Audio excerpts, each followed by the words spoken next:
Guys, welcome to our channel. आज हम देखेंगे क्लास 12 के बायोलॉजी के चैप्टर नंबर 5 के सारे important questions, points to remember, summary, large question यानी big answer type question, short answer type question सारे देखेंगे। So let's start. Chapter number 5, principles of inheritance and variation.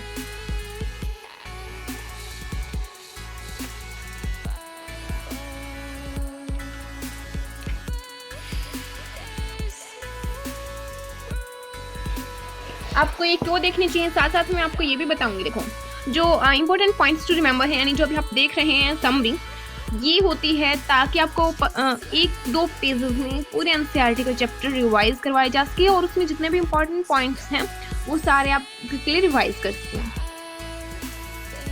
और जैसे आगे क्वेश्चन आते जाएंगे वैसे वैसे मैं आपको बताती जाऊंगी कि इनकी क्या क्या इंपॉर्टेंस है।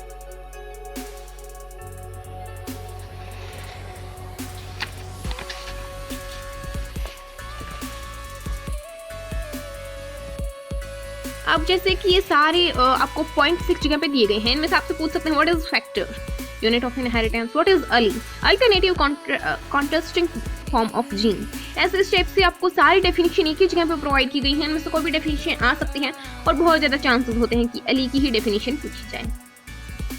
तो अली की डेफिनेशन आपको एक दो बार जरूर रीड कर लेनी है।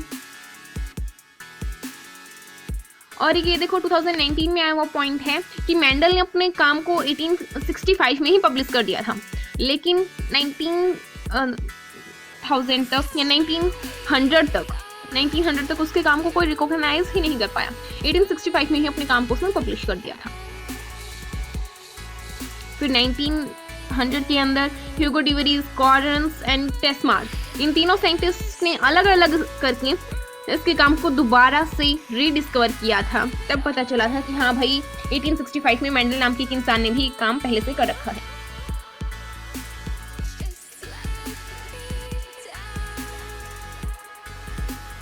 आगे है पेडिग्री चार्ट। इसमें आपको अलग अलग फॉर्म याद रखनी होती हैं कि मेल के लिए हम स्क्वायर यूज करते हैं, फीमेल के लिए सर्कल यूज करते हैं और ऐसे किसके लिए क्या यूज करते हैं, आपको एक बार रीड कर लेनी है। Pedigree studies.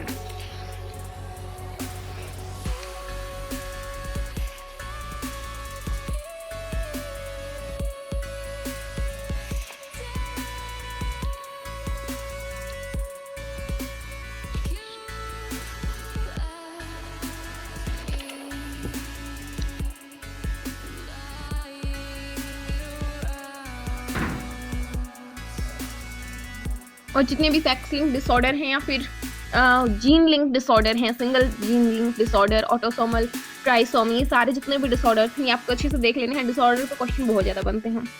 आगे है एमसीक्यूज। आपको भी पता होगा कि अब आगे एमसीक्यूज बहुत ज़्यादा आने वाले हैं एग्जाम्स में। और ये देखिए सारे इंपॉर्टेंट एमसीक्यूज उसमें दिए गए हैं, तो ये मैं आपको अलग से वीडियो में प्रोवाइड करूँगी आंसर के साथ, और ये भी बताऊँगी कि एनसीईआरटी की कौन सी लाइन में कहाँ ये आंसर दिए गए हैं। तो प्लीज सब्सक्राइब और चैनल, आपको जल्दी ही इस पे वीडियो मिल जाएगी। तो ये है 76 एमसीक्यूज, आपको एक एक अच्छे से सॉल्व करवाया जाएगा, एनसीईआरटी से एक्सप्लेनेशन भी दी जाएगी। तो प्लीज सब्सक्राइब और चैनल ताकि आपको सारी चीजें अच्छे से कर पाएं, क्योंकि अब की बार हरियाणा बोर्ड में भी एमसीक्यूज बहुत ज्यादा आने वाले हैं, तो आपको एमसीक्यूज पे पूरा फोकस करना है। ये एमसीक्यूज थे और इनके आंसर्स भी आपको यहाँ पे प्रोवाइड कर दिए गए हैं।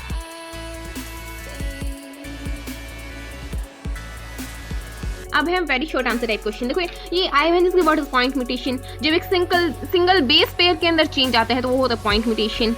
What is यूक्रोमेटेशन?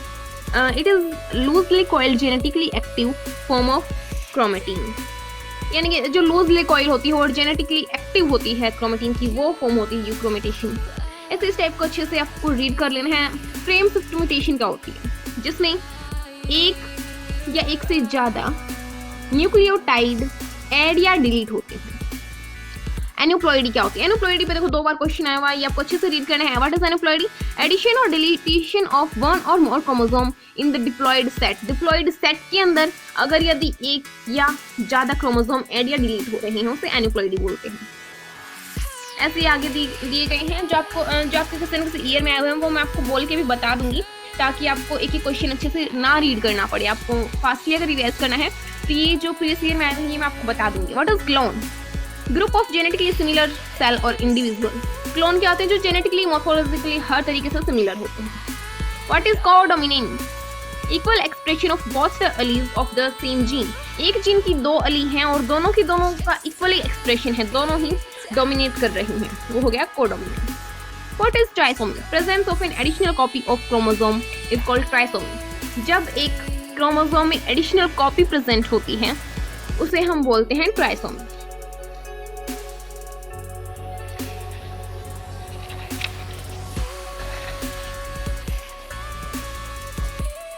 Polyploidy, presence of more than 2 set of chromosome. Polyploidy में जिसके हमारे अंदर 2n डिप्लॉइड हैं हम, ऐसे ही अगर देखिए इसमें 2 से ज्यादा सेट प्रेजेंट हैं उसे हम पॉलीप्लॉइड बोलते हैं, जैसे 3n 4n। Name of the scientist who give chromosomal theory of inheritance. Chromosomal theory of inheritance very very very much important. ये भी याद रखना किसने दी थी, कब दी थी और ये क्या है। बड़े क्वेश्चन में भी क्रोमोसोमल थ्योरी ऑफ इनहेरिटेंस बहुत बार आता है, तो आप ये अच्छे से याद रखना किसने दी, बॉवरी एंड सूटर ने दी 1902। देन नेक्स्ट है short answer type questions. What is dominance? Dominance क्या है? टेस्ट क्रॉस क्या है? ये इस टाइप के क्वेश्चंस आपको देख लेंगे।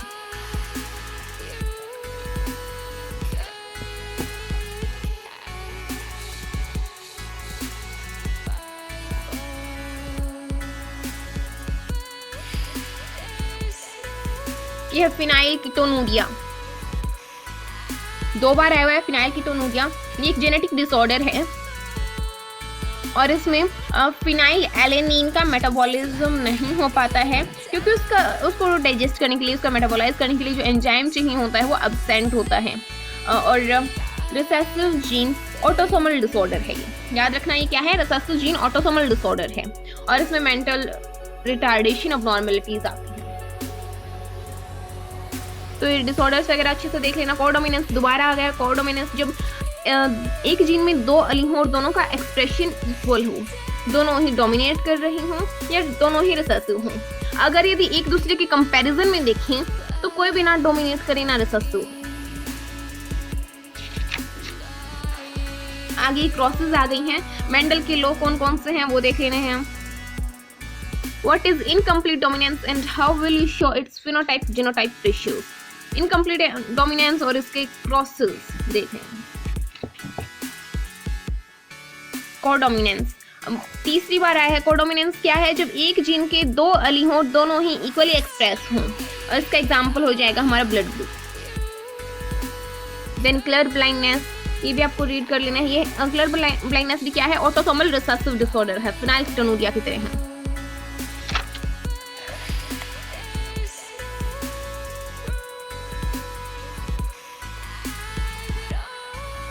ये sex determination in grasshopper and bird, ये 2018-2014 दोनों में आया हुआ है, तो ये भी आपको अच्छे से रीड कर लेना है। एनसीईआरटी में भी ये गिवन है अच्छे से एक्सप्लेन करके। तो XXXY ये किस में होता है? ह्यूमंस में होता है, ह्यूमन में। और XXXO ये किस में होता है?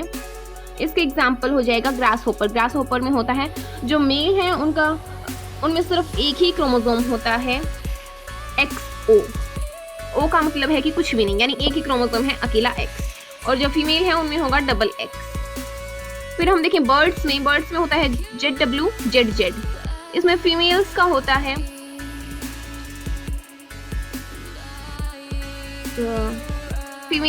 है अलग, यानी ZW होता है, और मेल्स का होता है ZZ। क्रोमोसोम और जीन के पैरेलल बिहेवियर, यानी दोनों में क्या क्या सिमिलरिटीज हैं। तो दोनों ही पेयर में प्रेजेंट होते हैं और दोनों से एग्रीगेट कर जाते हैं गैमेट फॉर्मेशन के टाइम पे। 1 chromosome of pair entering gamete, और गैमेट में एक ही पेयर एंटर करता है। म्यूटेशन क्या है? म्यूटेशन का एक्सप्लेन करना है। जब जीनोटाइप फिनोटाइप में चेंज आ जाता है, सडन चेंज डीएनए में आ जाता है, तो वो म्यूटेशन कहलाता है। हीमोफीलिया क्या है? क्या इनहेरिट हो सकता है? हीमोफीलिया एक सेक्स लिंक्ड रिसेसिव डिसऑर्डर है, और हाँ ये इनहेरिट भी होता है। ये आपको इसमें रीड कर लेना है, वीडियो को पॉज करके रीड कर लेना। ये आपको बहुत हेल्पफुल रहेगा, आपके एग्जाम में बहुत काम आने वाले हैं ये।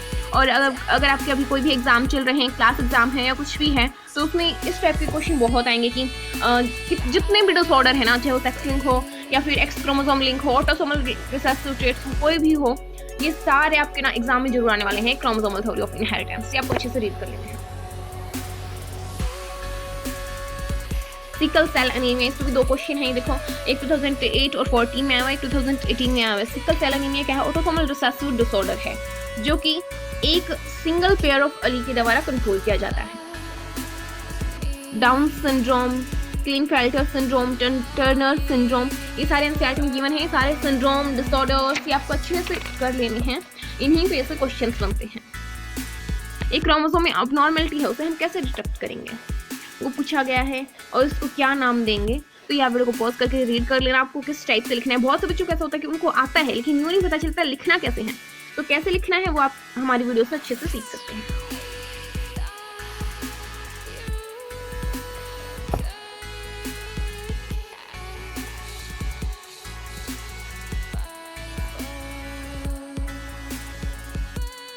Chromosomal theory of inheritance, very very important. लेकिन ये क्रोमोसोमल थ्योरी ऑफ लिंकेज है। क्रोमोसोमल थ्योरी ऑफ इनहेरिटेंस इससे ज़्यादा इंपॉर्टेंट है, बट ये भी इंपॉर्टेंट है, 2 बार आया हुआ है। एन्यूप्लॉइडी, स्टार्टिंग में छोटे क्वेश्चन किए थे, उनमें भी दे रखा था व्हाट इज एन्यूप्लॉइडी, तो ये आपको रीड कर लेना है। जब एक डिप्लॉइड सेट में एक या ज़्यादा क्रोमोसोम का गेन या लॉस होता है उसे हम एन्यूप्लॉइडी बोलते हैं। अब आगे दिए हैं एनसीईआरटी की एक्सरसाइज से क्वेश्चन सॉल्व करके। तो आप अगर आपको एनसीईआरटी की एक्सरसाइज सॉल्व करनी है, उसके क्वेश्चन नहीं पता कैसे लिखने हैं, तो आप इनका सहारा ले सकते हैं।